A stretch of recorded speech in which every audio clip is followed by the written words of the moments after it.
Now let us discuss 66. The mixture that forms maximum boiling point of azeotropies. Among the four options, which solution having the maximum boiling point of azeotrope? Now let us try to understand what do you meant by azeotrope. The azeotrope is a mixture of substance that has the same concentration of vapor and liquid. Now let us understand this statement by using of a phase diagram. Here temperature versus component.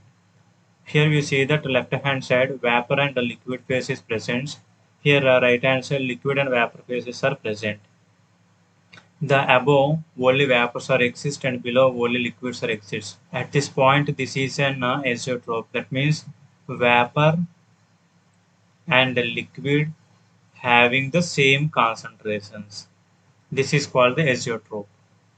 We know that maximum boiling point of azeotropes are formed by those solutions which show the negative deviations of Raoult's law.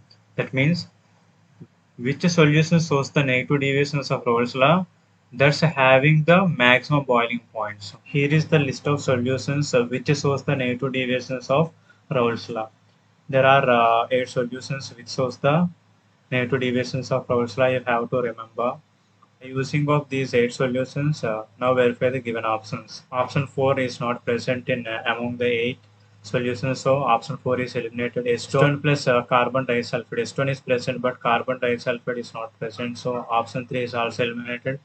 Ethanol plus water. This combination is also not present, so that's the water and the nitric acid is present in negative deviations of Raoult's law. So our option is A is our correct answer.